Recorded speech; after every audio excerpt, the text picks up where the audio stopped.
Welcome to the Heritage Show, where we delve into stories of healing, empowerment, and resilience of women around the globe.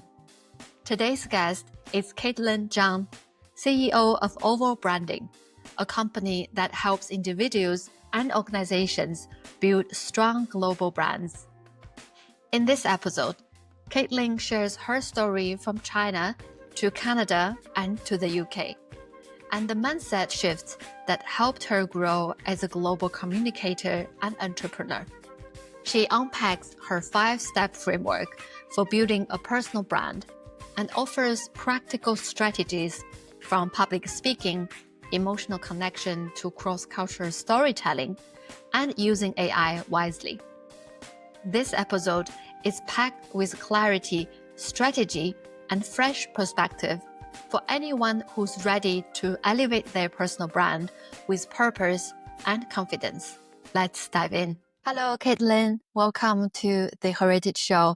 I'm so excited to have this conversation with you about personal branding, about branding and strategy, and much more.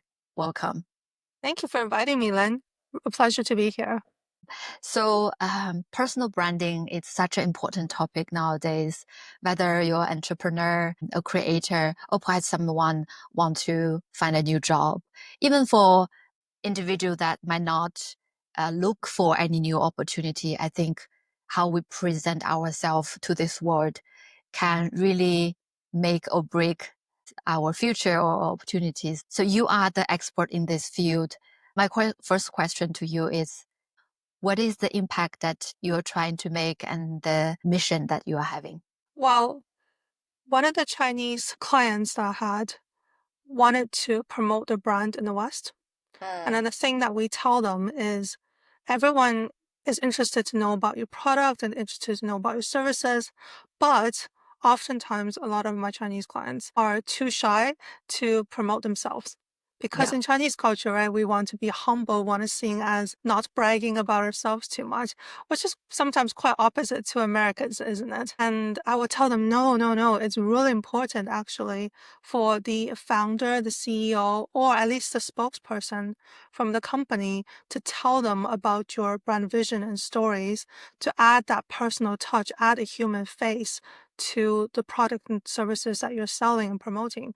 Because oftentimes when I work, especially in cross-border, people are not meeting the first time in real life. People are finding you online, right? They're Googling who people are. They're looking up your social media or your company website, your personal profile on there. So it's really important to make sure that you have a good, well-maintained and visible personal brand so that at least online people can find you and form their good first impression. Yeah, that makes so much sense.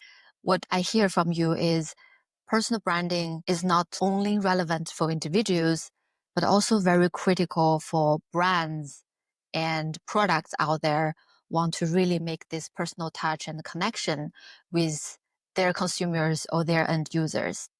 Oh yeah, absolutely. Yeah. Yeah. And what I hear, some keyword you highlighted was also very interesting in terms of this culture difference and in terms of the mindset of what personal branding is and why it is so critical. On this topic, before we jump into personal branding, I would like to first understand a bit better your stories because you've grown up in Xi'an and Shenzhen, also Vancouver. I wonder if you could share with us more on your personal journey. How did that lead to personal branding and where you are right now? Yeah, so I'm Chinese born in Xi'an and grew up in Shenzhen as a child. So I spent the first third of my life, up to like 10, 11-ish, in China. And then when I was 11, my family and I immigrated to Canada, Vancouver, Canada. That's where I did finished my primary, secondary education and university there. That's about the next third of my life. And I went to the States to work for a little while, and I realized America wasn't quite right for me. I was in San Francisco, and after that, I said I need to move somewhere. At age of 23, I decided I need to move somewhere that's got creative energy, entrepreneurial spirit, English speaking, that's going to have like really cool opportunities to travel too. So I moved to London. That's a natural choice. And I've been so happy since when I was 23. I've been here for so I pretty much spent about a third of my life in China, a third of my life in North America, and a third in the UK.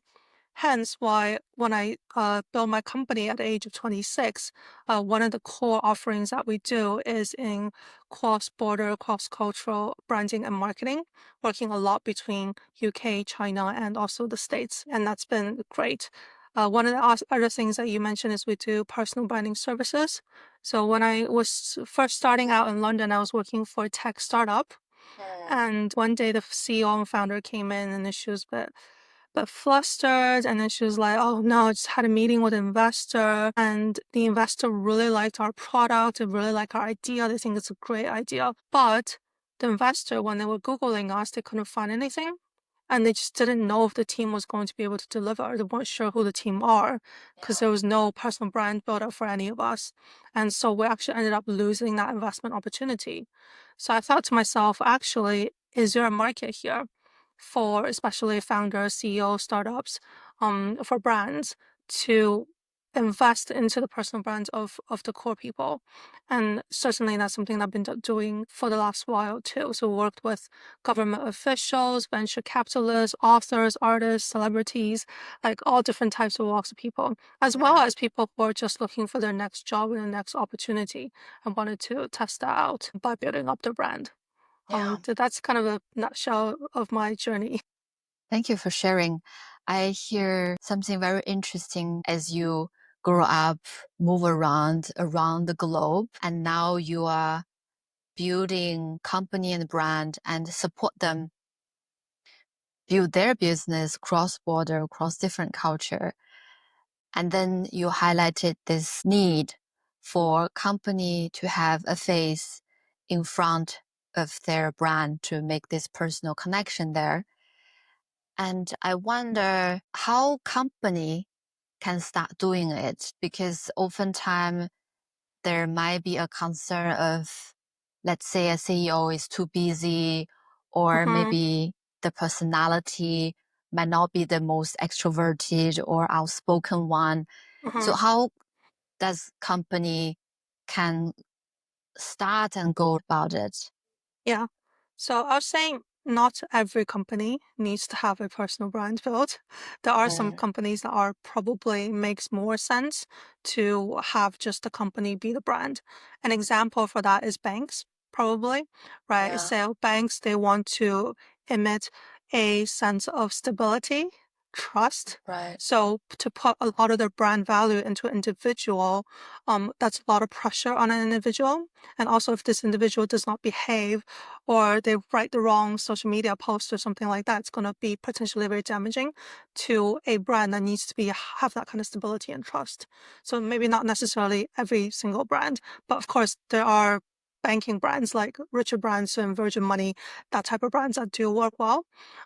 Secondly is not the CEO or the founder, they don't necessarily have to be the face of the company.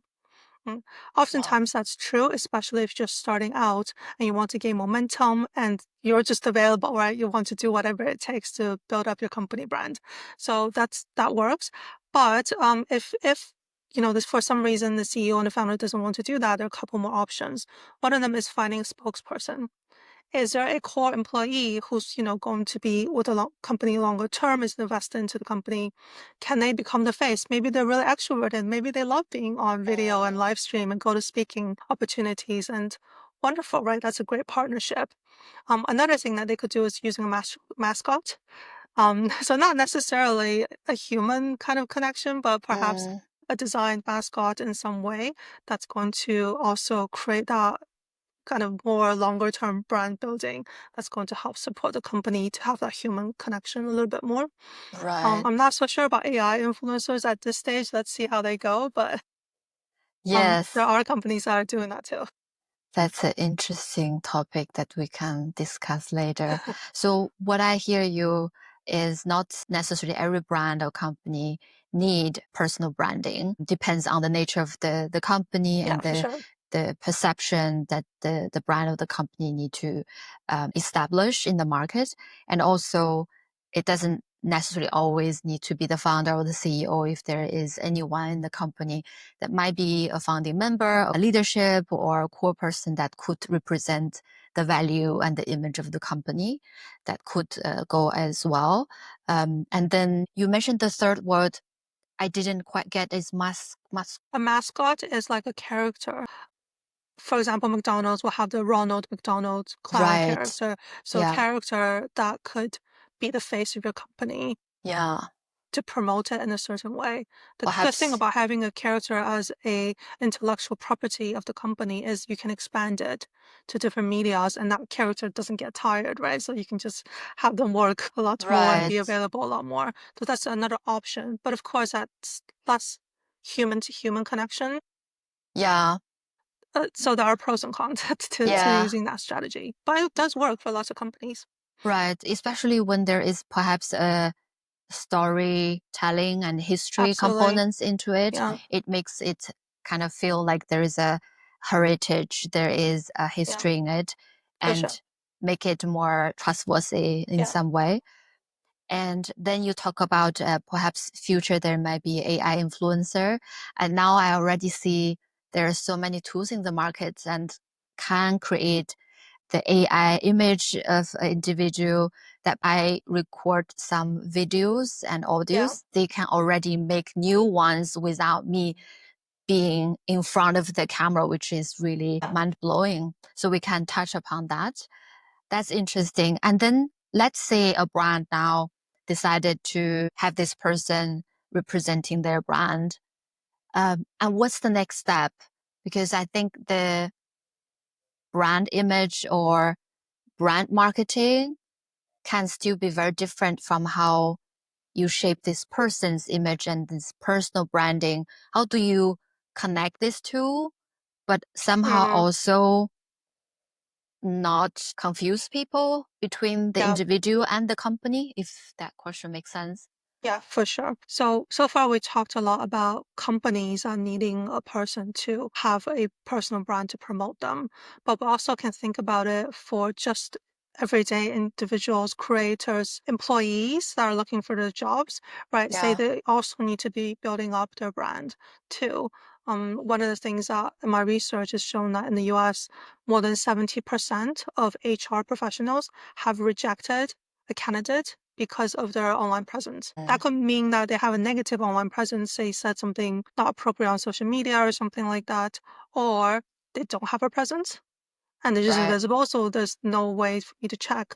If I'm seeing one candidate that's got an amazing profile, that have been writing about the industry that they want to work in, have been showing some expertise in demonstrating some of their connections, then I'm more likely to hire that person versus somebody who has zero presence, because I just don't know what I'm getting, right? If everything else being equal. So I think the strategy for building whether that's the company founder type personal brand or a creator employee type of personal brand, the strategies are the same. So it's a 5% process that I teach my people who attend my workshops or who get training on this. And before I go into the 5 steps, the first thing that we have to say is that the biggest misconception about personal branding is that it's about you. Okay. So if you think that personal branding is building up myself and promoting me and it's me, bragging about everything I've done and everything I can do, right? That's not really personal branding. That's not the essence of it. So if I can get everyone to take away something today is personal branding is not about you. It's showing up, especially online personal branding, is showing up in a way that you are clear about how you can add value to other people. Yeah. So that's why if you have that mindset shift, then you can understand that it's not about bragging. It's not about self-promotion. It's about how do you be available and be able to have people search you and find you so that they can tap into the amazing abilities that you have that you can then serve others. Right? If you think about it that way, it's going to completely change it. Wow, that's really a mind-blowing perspective that you brought up.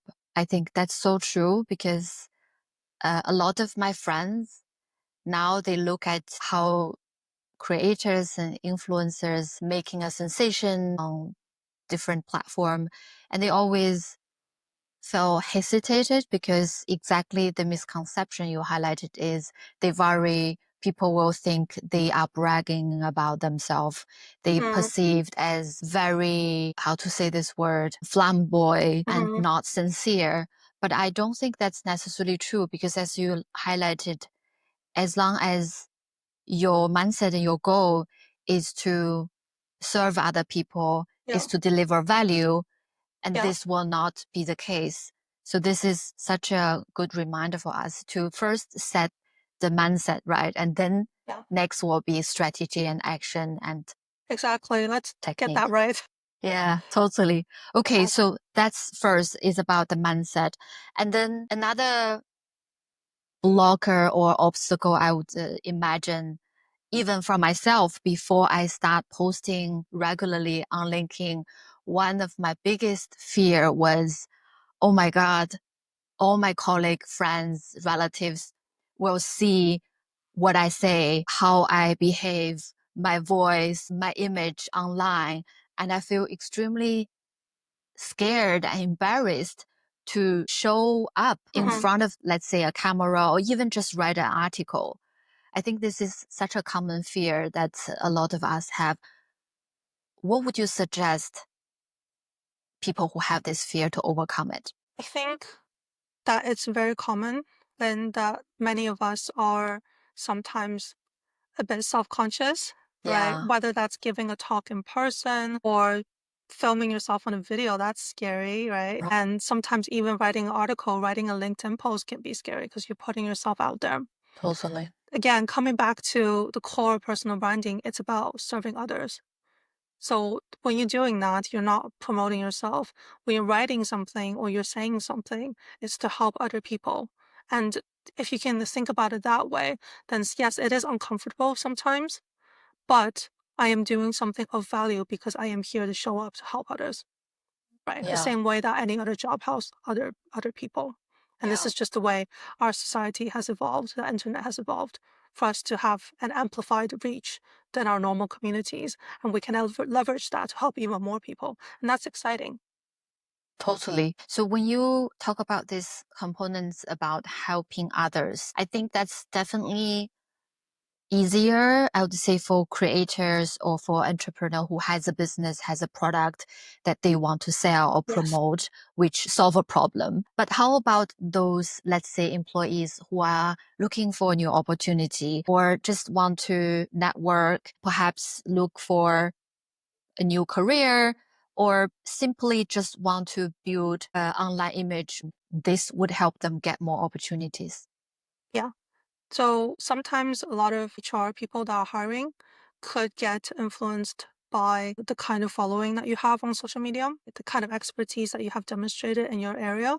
So imagine if you are somebody that's working in the creative industry like me, doing branding or marketing or something like that, but you're really interested in AI and you want to kind of transition your career more geared towards that. But Yeah, who's going to give you a job without really, everyone's quite new to this, right? It's very difficult to kind of really demonstrate your expertise on this through work experience because most of us don't have that work experience yet. So the way you do that is you start thinking, what are some ways that I can show my expertise in this new field that I'm interested in? Can I write some articles about AI? Can I interview other experts and turn that into some kind of content? Can I, just posting about my learning journey and the failures that I've had learning about yeah, AI just day-to-day basis on LinkedIn. Even just sharing that learning is really helpful. And then once you start doing that, you start building a reputation as somebody who is interested in that. And then you are able to better attract the right opportunities to you and also demonstrate to recruiters that you have somebody who is willing to learn and willing to share your expertise. yeah. And that's really crucial because most of us really nowadays are not going to be in one job for our whole lives. Right, we are going to be switching different things, and having more of a portfolio career. So in order to do that, it's important to try different areas and then also kind of build up your brand so that you have that network and you have that demonstration of your expertise. Yeah. And that's tremendously changed my career because I could not have gotten a lot of opportunities I did without doing that. Wow. That's so true. I hear you talk about this importance of using personal brand to build your thought leadership, even to share the stories, the learnings could make a difference. So on this point, I wonder, let's say one decides to start building their personal brand, in which platform they should go and what content they should post and how often. So those are very operational questions, but a lot of us are very overwhelmed by the options out there. Yeah. So the 5-step process that I normally teach, you have to go through them in order. And then what you are asking about where to post and how often to post and what to post, that's like step 4. Okay. So let's rewind a little bit back. Yes. Yeah, that's very common. Everyone comes up to me and asks me, what should I do with social media? Right. But let's take a step back and think about step 1 is building your positioning. Right. So understanding, which lane do you want to make yourself known in? Which areas, it could be more than one, which areas do you want to be known in, right? So for me, I'm known as somebody who is a CEO of a branding and marketing company, but another role that I have is a speaker. So I do lots of speaking opportunities and I also do acting. So I'm also an actor. So these are kind of very different spheres that I operate in, but I can have those brands simultaneously. So I've understood what my positioning is and what my key messages are and who are the people that I'm serving. So I need to be really clear on that first. And then secondly is building up your profile in terms of visuals. It's good to have really good headshots, right? Good images, possibly some nice videos as well. And if you can, be more visual inclined, you can get a personal logo and even colors and fonts that really help highlight your personal brand, especially for creators. Like if you're on Instagram or something, you want to make sure your profile has a consistent type of visual language so that people can remember that and identify with it. And then thirdly is having a platform. So when I say platform, what I mean is one central location on the internet of your control, that you can display all the core information about yourself. So typically it's normally a personal website, which is huge because you are really in control of that. You're not going to be worried that, let's say you're a TikToker, right? You're not worried that one day TikTok is not going to be there anymore, right? So your personal website, you're in control of it. You can edit all the information on there. You can present it however you want to present it. Okay. But not everyone's going to need that. But a lot of people, it's going to be LinkedIn for professionals, right? So doing professionals on LinkedIn, you can build it really well. And then that could be your core place, your core platform to showcase yourself. And once you have those kind of core basics down, then we can think more about the producing the content and the platforms. So coming back to your question about which channels, how often, what kind of content, that comes back to what are your goals, right? What are the services and products you're offering? Where are your audiences? You have to go to the platforms where your audiences are. So for me, LinkedIn is a huge one, but not so much Instagram because I work with tech companies. I work with financial services companies. I work with cross-border companies, less kind of the Instagram demographic. So a lot of my brand promotions and more networking is more on LinkedIn.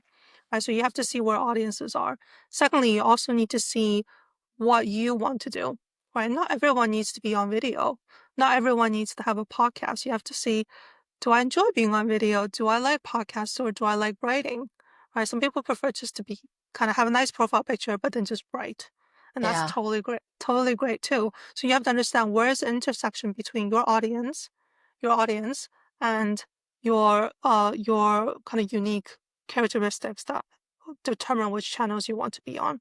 And the type of content and how frequently you should post, that is something that you probably need to, test and experiment. test and trial, and depends on how much time, effort you have and how much budget you have as well. So that's different person to person. God. And the step 5? The last step is partnership. So once you've done all that, you have to leverage partners to build your brand. So this could be brand partners. For example, we're on a podcast today. We can cross promote each other. Right. If you work with other conferences or things like that, then you can promote the conference. They can have you as a speaker. It's just an example. Another brand partnership is perhaps products and services that are adjacent to what you're doing. So if I run a branding and marketing agency, sometimes my clients will say, I'm a startup, I need branding, but also I need an accountant. Yeah, Right. So I'll be like, complimentary. okay, great. Let me introduce you to somebody else so we can have that kind of partnership. And then there's media partnerships. That means promoting yourself on various media platforms, perhaps with influencers, perhaps just traditional media, newspapers, magazines, TVs, things like that.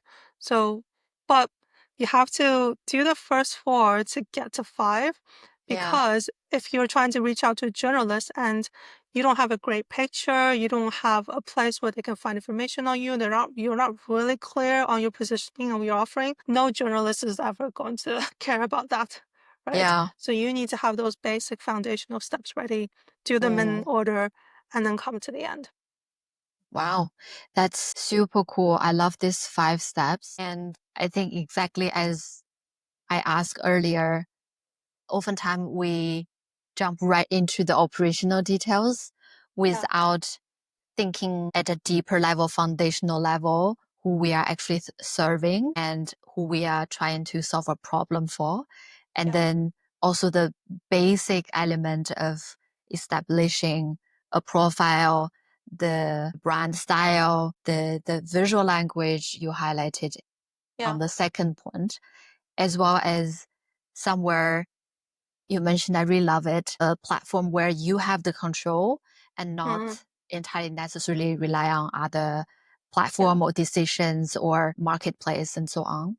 And then talk about the content strategy, about what you enjoy making and intersect with where your audience actually engaging and presence, and then partner with relevant product or creator influence and make it a well-rounded content machine to support you to build your personal branding. That's genius. Thank you so much for sharing.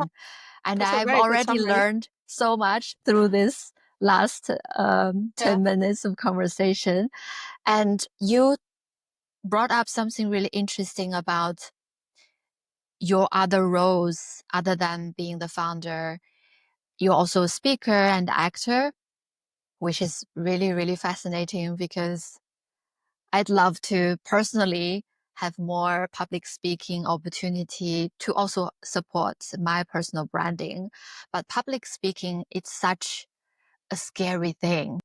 It's apparently ranked as the second biggest fear after death. So I wonder if you could suggest one thing for us to overcome that fear, what would that be? Wow, only one thing? Okay, more things if you have, of course, welcome. If I can say one thing, I would say don't try to do it yourself. Like most things in life, if you get help by experts, by people, by resources, you're going to be able to manage it so much better.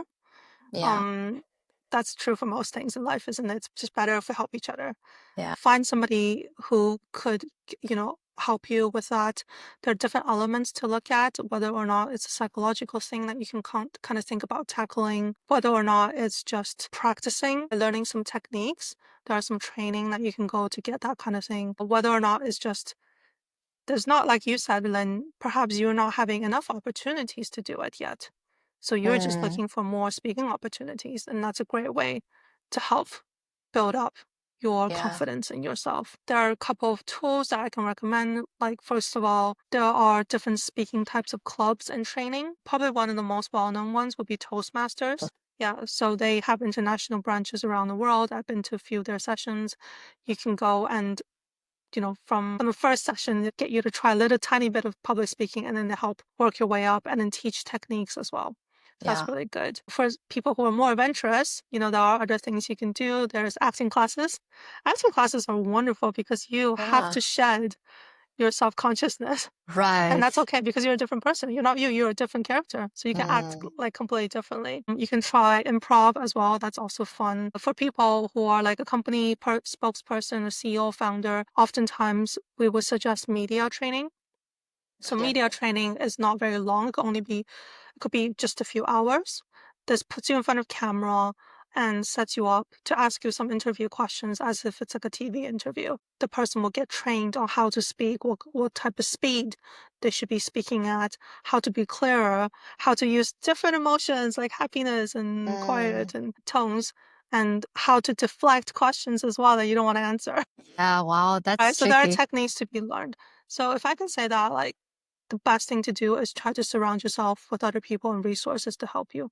A last thing to mention is the Talk Like TED. TED Talks, they have a book as well on how to be a good speaker. So find those resources, get help, and take it one talk at a time. And then, yeah, I think Wow, that's super helpful. I love that the acting class part as well, as I used to do some small acting growing up. So that's definitely something I would love to try. And when you mentioned about asking for help and surround yourself with people that have expertise in this area, I think that's probably one of the biggest hurdles that we have to overcome, because we often have this limiting belief of we have to do things alone and yeah, it's for sure. embarrassing to ask for help. But this is exactly the way to be better at it, because there are people actually are expert like you in this area. So thank you for reminding us for this. And when we talk about practicing, preparing for public speaking, I was thinking a lot of us either work for a corporate or being a creator, we often have opportunity to, let's say, give a presentation or a workshop, not necessarily in front of a massive audience, but still require us to somehow tell a story and make an impact through even half an hour or 1 hour time, which is Yeah, very limited. yeah. So what would you suggest are the effective ways to prepare those events and deliver the maximum impact? Yeah. So I'll take an example of a pitch deck presentation or a pitch. Right? Oftentimes, when we're building brands for companies that are in the startup stage, they need to go on to fundraise, and they're standing in front of investors, and it's very high stakes. Right. How do they then communicate their message clearly, as well as being confident in the way that they're speaking? Okay, so a couple of things that it kind of takes the pressure off, because guess what? People will only remember 40% of what you're saying anyway. Okay. Yeah. And that's even if they don't listen, that would be less. So Right. you have to understand that the human brain is wandering everywhere. There's All the going to be time. thinking about other stuff. So keep it simple. Okay. Okay. Keep your message really, and then also repeat yourself. Start off by saying what you're going to say. In the middle, say it. In the end, summarize it for people.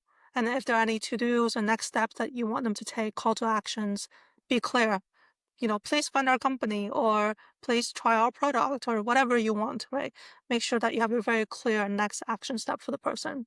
Yeah. And then one little tip that I always have, whether it's the students that I sometimes work in universities or founders that are trying to pitch for really high stakes investments, one tip that I have is to do something tactile. By tactile, I mean off the screen. We're too reliant on screens all the time. If you can bring a physical thing, let's say you are trying to pitch for a new product to clean water or something like that. Can you bring 2 jugs of water that's one is dirty, one is clean, right? Can you do a science experiment? Can you bring something that's got a wow factor? Yeah. People are going to remember that. Can you give the other person something to touch? Because we have to engage our senses. Maybe it's to touch, to smell, to eat. Because all we're doing in presentations is listening and seeing a screen. And it gets boring, right? But if you imagine, like, there's now an interesting thing to touch and to engage with and to interact with and to eat and to smell, right? That's going to make that presentation so much more impactful, so much more interesting. Wow. And they're going to be talking about you for days, hopefully, after the presentation is over. And guess who's going to get funding? Who's going to get hired? It's people who are memorable. Whether or not it's the best idea, best research, the best that you try to do that as well. But these are just little tips that can take already great presentation much better. Wow. I love this physical object and having activate your five senses, so Exactly. powerful. Yeah. I literally post a linking post about how to Oh, yeah, I reduce. saw that. Yes, Yeah, yes, the five senses. Yes, yes, absolutely. exactly. Absolutely. Reduce anxiety and be present using five senses, and exactly align with what you mentioned about how can we activate our emotions and memories by activate our senses and really get into the body instead of overly in our head and perhaps only focus on visual. So love this. But maybe a small follow-up question. What if this product is such an digital or not physical product, that how can you connect these two? Would you use a metaphor or something similar to tell a story around that? So, like, what if the product's completely digital? What if you are doing a Zoom meeting, right? You can't give people something to touch in a Zoom meeting. Okay. It doesn't even necessarily have to be something that's that related. Okay. I'll give you an example. First of all, humor, right? Humor Yeah. is also a great way to get people paying attention to you again Right. and get the atmosphere changed. And one of the things I sometimes like to do, if feeling like this meeting is quite long and I definitely need something to perk everyone's energy up, my secret weapon is to bring my cat into the room. Wow. And when there's a little cat with a little tail walking through like the screen, sorry, I don't have him Yeah. today, but if he's walking through the screen, like immediately everyone lights up. Yes. Right? Everyone's attention Totally. is now back on the screen and not looking at the other tabs they have open. Yeah. Right. So it's about kind of what else can you do to make it more out of the ordinary, more interesting. That's going to grab attention. Right. So those are just some ideas. You can also do magic. That's also another thing that could be Right. interesting too, right? That could work on the screen. Why not? Totally. Yeah. Love But of it. course, the message has to try to tie it to the message that you're trying to deliver, Yeah, of right? course. To your product and your service. Yeah. Yes. So I love what you mentioned about using physical, something touchable, and um, make something memorable. Because exactly you mentioned only 40%, people will only remember 40% of what you say. And I also remembered there is a way of saying people mostly not necessarily remember what you say, but remember how do you make them Making them feel. feel. Absolutely. On this point, what exactly does that mean? Does that mean there has to be something emotional, something about how you're perceived? How do you bring that type of emotional connection into a session, which, for instance, an online meeting or a workshop? I think a lot of it has to do with the work that you do outside of the presentation. So it's not necessarily, I am going to do these tips and tricks in the presentation itself to make people feel a certain way. Yeah. What you want to get to is day to day, as you're talking to people, day to day conversations, the vibe that you're giving, the confidence that you're giving, the humor that you're giving, right? You got to build that up outside of that crucial presentation. Right. And to have that is it's working on getting to know yourself, working on getting to know what your strengths are in terms of communication, and kind of further developing those things and boosting your confidence outside of special work presentations, right? Yeah. And That's in our day to day and in our day to day, yeah. in learning ourselves, cultivate self awareness, leverage our strength. So that's a very powerful reminder. And on this topic, do you have any resources or book or people that you think are master in this area that we can learn from? Oh, there. I think everyone needs to find the right people for them, Okay. right? So one of the things that I've noticed is that especially for Asian women like us, there are not that many role models out there, Totally. right? Who are very confident speakers that we can see day to day all the time in the media. That's just not, they're just not there. Not So exist. we need to do is we need to go find those amazing like people who perhaps it could be used for that if they look like us or sound like us.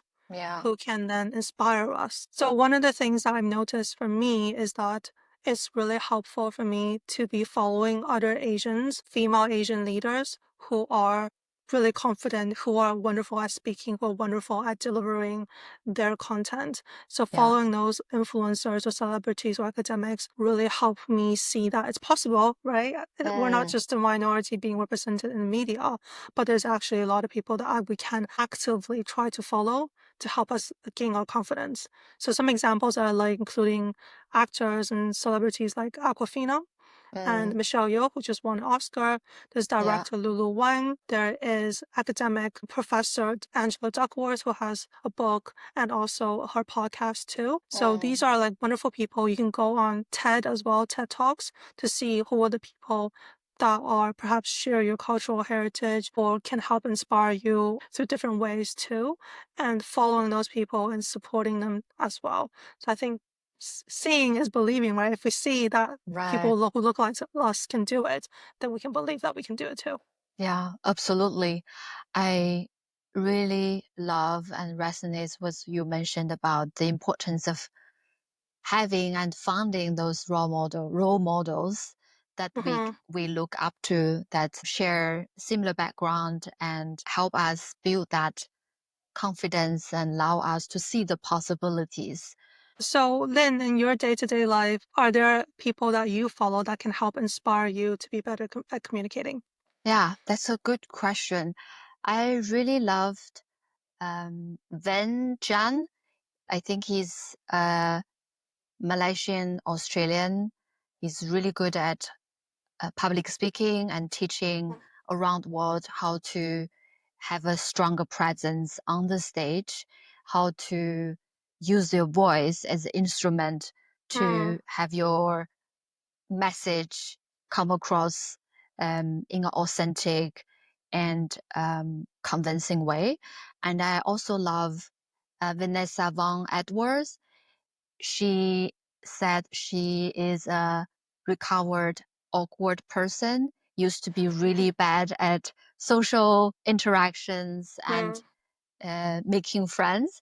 And nowadays she has done research with thousands of people and taught thousands of people around the world how to be a better communicator, how to be more charismatic. I found those teachers are really important and impactful in how I shape my communication style. Of course, I'm still learning, and I would hope to learn also much more from you on how to be a better communicator on my podcast, on other speaking engagement. So I hope Well, I mean, we're all still learning. yeah. I am currently learning how to use my voice better Wow. because I realized that after 2 hours of speaking, my throat tends to get a bit dry and tired. So I'm trying to practice that muscle and trying to learn how to speak better from my diaphragm. So we're all learning, and we need to surround ourselves with experts who are going to help us and support us. Absolutely. So wonderful that you have those examples with you. Yeah. Yeah, How do so you good. learn that? Because as you mentioned, the diaphragm, this is something very interesting in my freediving career. Diaphragm is so important because it regulates our breath. And I think breath is also a very important component of how do we project our voice. And also, I grew up singing a lot, and my parents are picking opera singer. So I learned from them how to better use my voice, at least on the stage when I sing. And I wonder how can I better translate that into my communication. So how do you practice that? Is there a vocal teacher that you're learning from? Yeah, so I actually use a singing app that's got an AI tool in it that helps you practice. I feel like that's maybe not necessary for you because you already have that singing background. I don't have that background. Oh, thank you. I imagine one of the things that you could do is to try to copy famous speeches that have a variety of ways of speaking, right? Yeah. Possibly a politician, possibly a famous person or something on YouTube, where that person is speaking more dynamically, right? If you're trying to learn better at pauses, go look up some videos of someone who's very good at stopping and really saying what they want to say. Right. Right? And then you're practicing by copying them. And it's like acting training. You're basically learning through copying and through practicing. Yeah. That's one of the ways you can do through that. And I just sing and I try to practice singing to help me build up those muscles a little bit more. Awesome. Love that. And it's a good reminder you said about politicians, because I think they are very well trained in their tonality, in how to emphasizing, how to use speed, pause, volume, Yes. pitch, so many different Hand gestures as varieties. well. Yes. Their body language, their Yes. facial expression, so many things in communication that we can learn and master. Such a science and also a piece of art. Love it. So now we talk so much about personal branding, about public speaking. I'm actually very curious about your career, your business, and your entrepreneur journey as you build overall branding, which is world famous agencies in this area. Could you share with us more on your company's mission and who are you serving and the problem are you solving? Yeah. So I started Oval Branding in 2016. I can't believe it's almost 10 years now. Next year will be 10 years. And because I'm always been interested in technology, I worked a lot with tech companies, recently a lot more with AI related companies to help build a brand messaging, and marketing ideas too. So we have a team based in London, as well as in China. We have a team, and there's also team members in the States and around the world. So the company is built up to be completely remote, and we all just work online at our different times. But we're all expertise in this area to come together for client projects. So technology is one of the main areas we work in. We also do a lot with financial services. So my company has the privilege of working with a lot of the biggest venture capital firms and private equity firms in China and the UK and the States. And the accumulation of assets that we've helped support and raise of is over £1 billion now. So we've worked really with a lot of really massive funds and understanding how to support those funds, what the limited partners, the LPs are looking for when they're doing their fundraising, right? So that's an area that we're in as well. And other areas we do work in kind of gaming. That's one big kind of growing industry, as well as government work. So for the personal branding workshop, for example, I will do training and workshop for UK civil servants. These are government officials who need to have that personal branding training, and particularly to managing their reputation as well as privacy protection. So these are the things that we'll do on the personal branding side. Generally speaking, I would say my really passion is brand building with a focus on kind of tech finance as well as cross-border. So the cross-border is helping companies enter into different markets, mainly the ones I know in China, Asia, as well as North America. Yeah, I hear this cross-border brand building a lot, and nowadays there are so many trade and cross-border exchange from West and East and vice versa. So you've worked in both worlds and having been working in so many different industries and locations, what are the biggest learnings from this experience?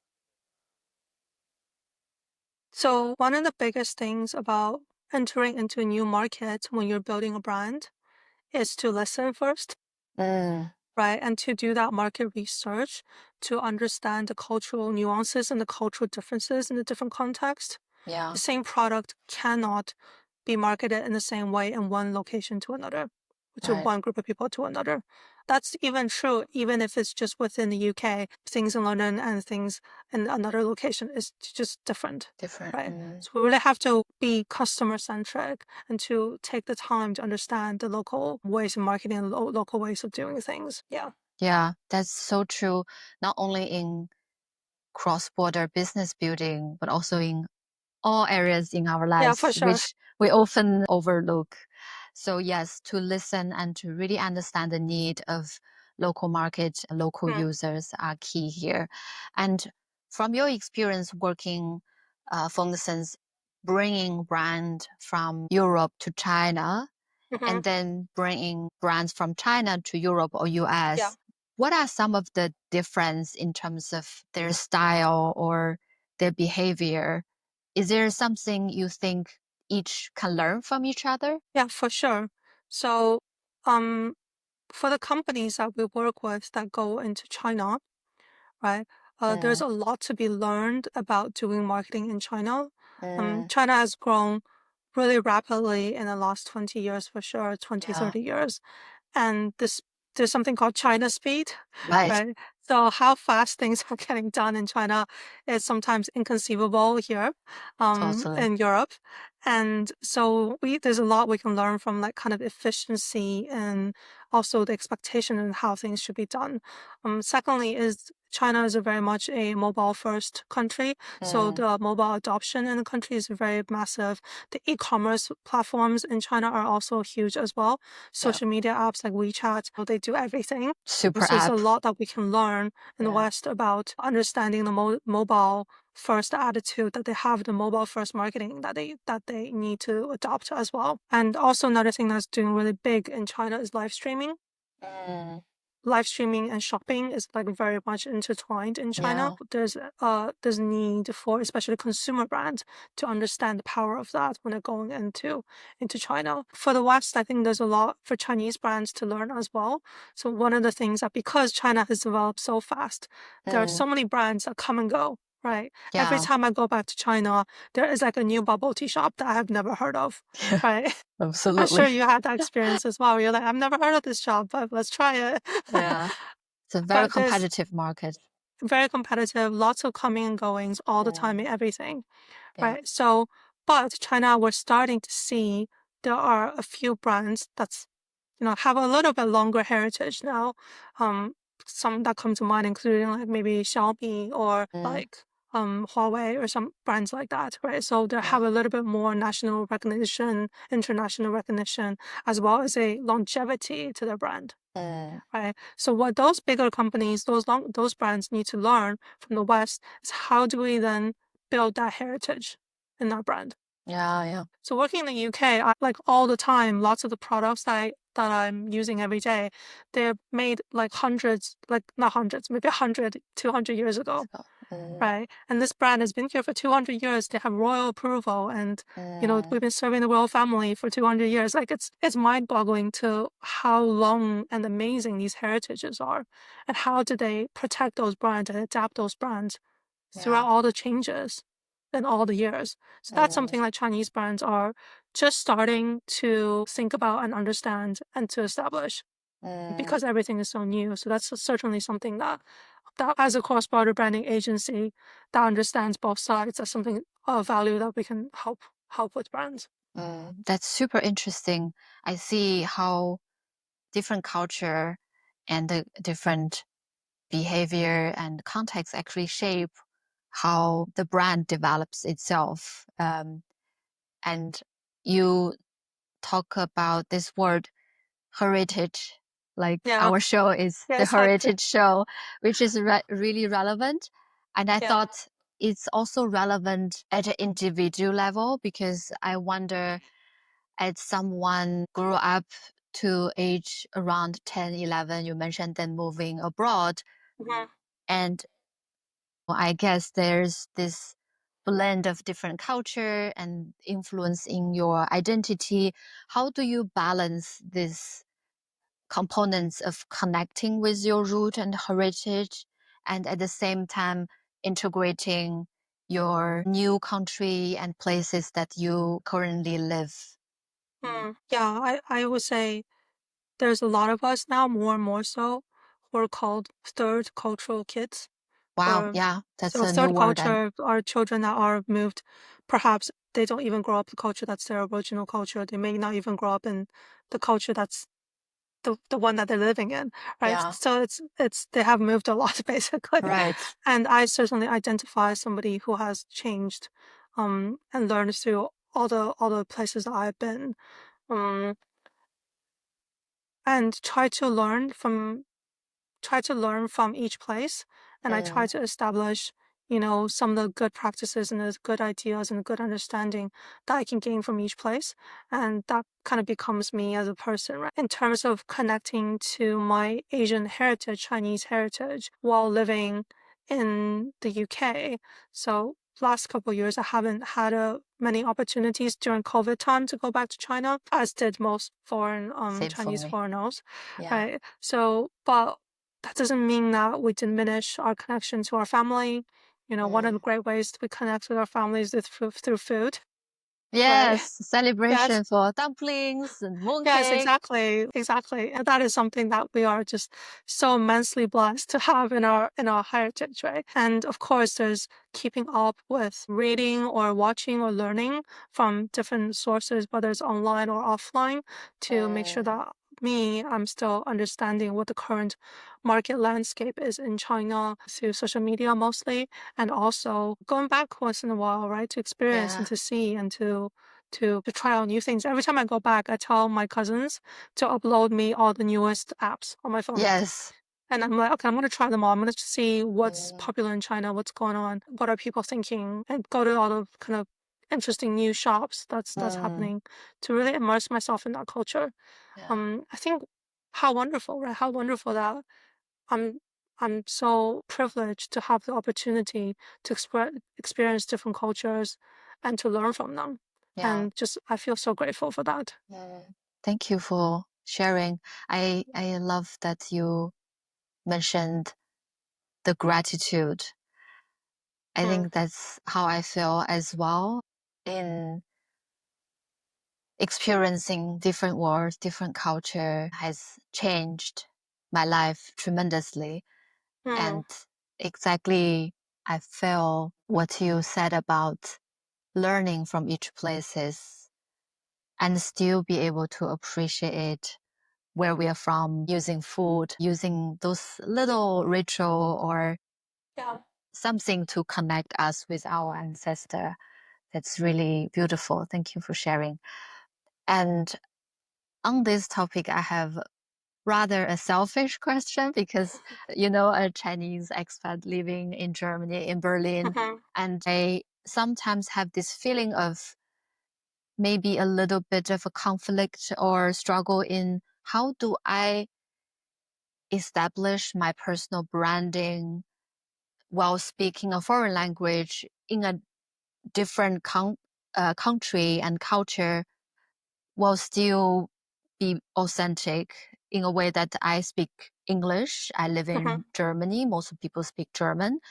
And my audience are most Asian women, expat mm-hmm, living abroad. But I'm also Chinese. So if this makes sense, yeah. how could I actually make it authentic and natural and wholeheartedly? What makes you think that you are not already authentic and wholeheartedly and Yeah, showing up for your audience? What makes you think that?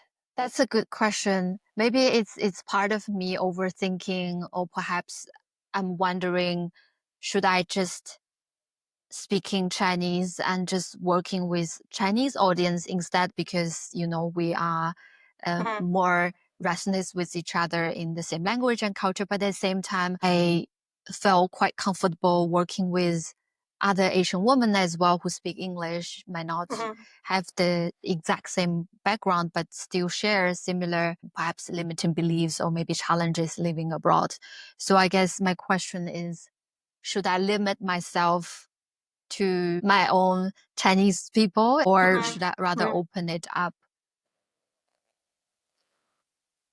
I think it depends on where do you think the value that you're adding is most beneficial to your audience. Coming back to let's forget about you for a second. Who in your audience have told you, right? Wow, Lynn, you are amazing. The things that you're sharing on social media, the podcasts that you're doing really resonated with me and I'm learning so much from you. And this is what I'm learning from you. From those people, can you understand, where are the core values and core benefits that you're offering them?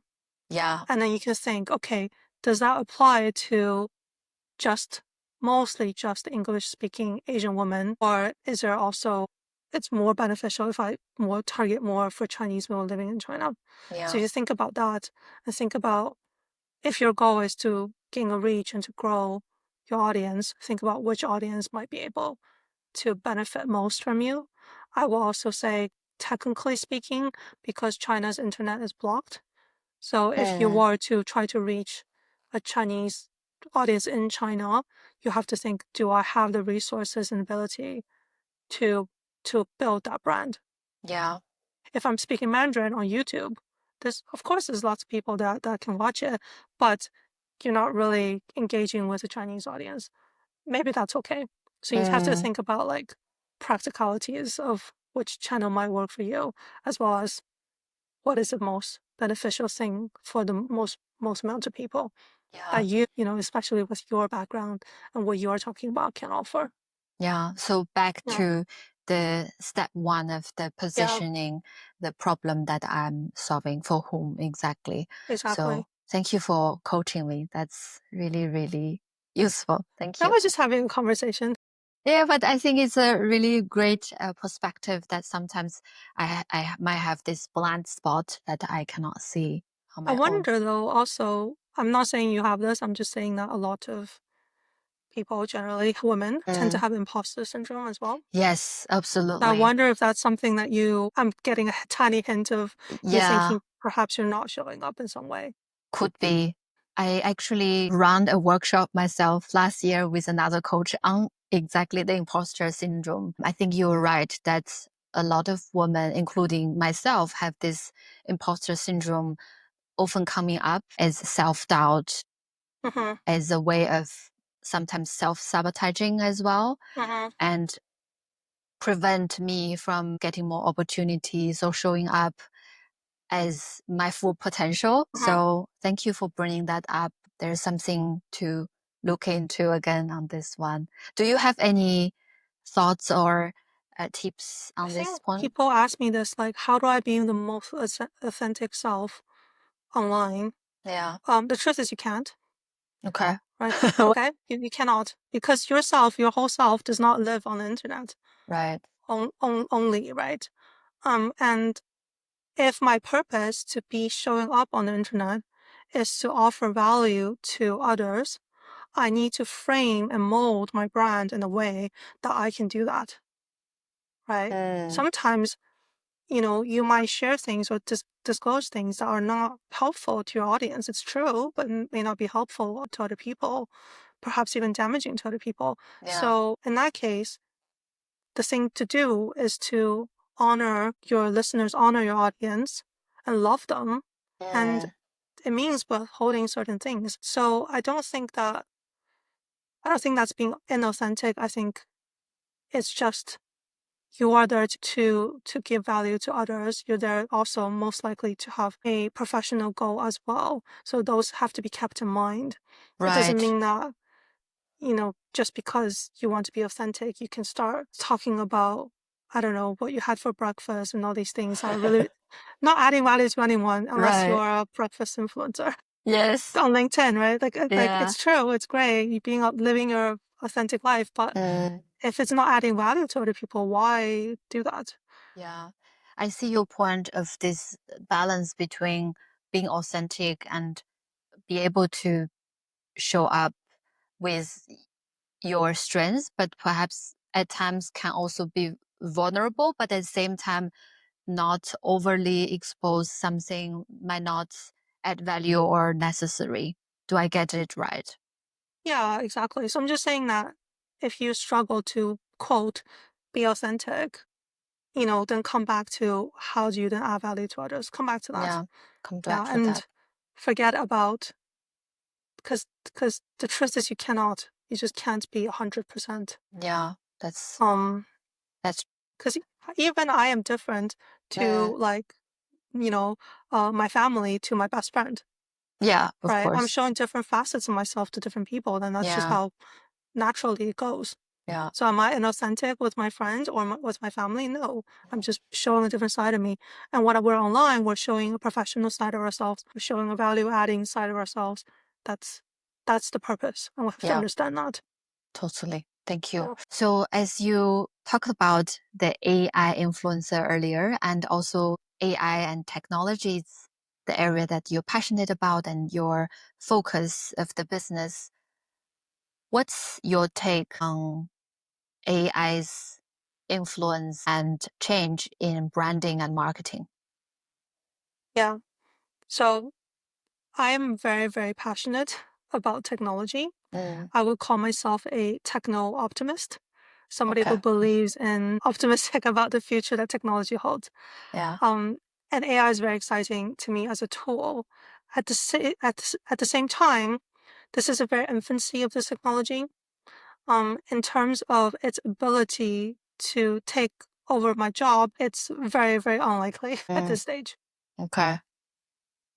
What I'm learning is there are certain things potentially that could be useful to have AI give you idea generation, sometimes research, sometimes image manipulation, and things like that. You know, there are useful aspects to it that we can utilize in branding and marketing. But what I'm seeing is because of the speed of which AI can create stuff, sometimes the market can be overflooded with poor quality content. How many of the blog posts and articles that are written out there or posts out there are AI generated that doesn't have that human take? It's just saying things that's already been said, doesn't really have creative energy. I think we need to be very careful as creators when we're using these tools. And there's also lots of ethical considerations as well, right? How do we then make sure when we're using these AI tools that we're not excluding to certain cultures or people or discriminating against them without even realizing it? Because the data that's been fed in is not great. We've got to worry about the bias, like you said. Yeah. Wow. But maybe in 10 years, it could be really good.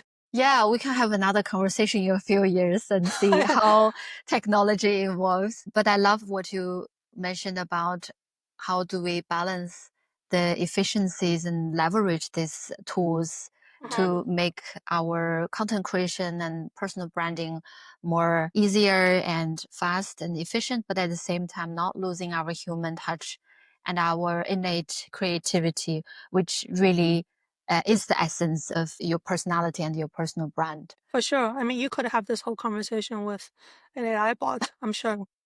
I hope not. Yeah, I loved our real and authentic conversation. And I couldn't help wonder what would this be like in a few years down the road. But I'm also very excited and curious, like you mentioned. I still see so many more benefit and upside over the downside of AI, but definitely the ethical consideration, how do we utilize it is the key here. Yes, for sure. Yeah, cool. I'm wondering the next step for you, and do you have any exciting project and new initiative coming up? And what are you looking forward to? Yeah, so Oval Branding, we're in our 9th year now. So we love to work with more technology-minded companies. We also have strong experience in sustainability and clean tech as well. So those projects always fascinate me. AI projects for sure. And the services we tend to offer include like branding, brand management, marketing like advertising, influencer marketing, social media, and we just love to meet new people and learn about what they're working on. For personal brands as well, if you are a founder of a company or someone who wants to promote your personal brand, even if you're just looking for new opportunities and could have a few consulting sessions on how to make your brand better, that's something we can work with. And for financial services, venture capital firms, private equity firms, gaming companies, cross-border companies, we love to work more on those projects. And another thing that I'm doing right now is I'm also doing some teaching and mentoring for universities. So that's something I would like to get into more. Right now, I'm working with the University of the Arts London, also with the University of Westminster in London. So, more opportunities, and that would be really great because I love hearing new ideas and working with young people because they have the best, sometimes the best ideas, right? So love that energy. Wonderful. So many initiatives, and I can't wait to see what's new coming up. I hope to have opportunity to join one of your workshop, your teaching in university. And before we end, I would love to hear if there is one learning or insight that you want our audience to take away from today's episode. What would that be? I would just come back to the most important thing about personal branding, which that it's not about you and it's about adding value to others, right? Yeah. If when in doubt, come back to that. That will hopefully give you some insights when you're building a brand. Actually, not just personal brands, but also corporate brands. Just remember, who are you serving and how can you better serve them? Yeah, amazing. Always think about the value adding to others and the market. Thank you for the wonderful wisdom and how people and company can connect with you if they would like to work with you or collaborate or learn more about your work. So our website is ovalbranding.com. If you're interested in seeing a personal website, you can look at my personal website as well. It's KaitlinZhang.com. And please add me on LinkedIn and we can chat from there or find a time to book a call. Sounds good. I will leave all the contact in our show notes. Perfect. Yeah. And it's such a wonderful time talking with you, learning from you, Kaitlin, on personal branding, on public speaking, on our identity, on AI, and so much more. And I really, really loved this conversation, and I hope to have opportunity to work with you again in the future.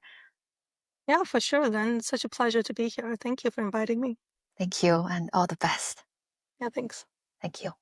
Thank you for tuning into the Heritage Show. If you found this episode helpful, share it with a friend or colleague who's building their personal brand. Don't forget to subscribe so you will not miss upcoming episodes featuring honest conversations with inspiring women around the world. And if this sparked ideas or questions, I'd love to hear from you. Send me a message anytime. Take care. Until next time.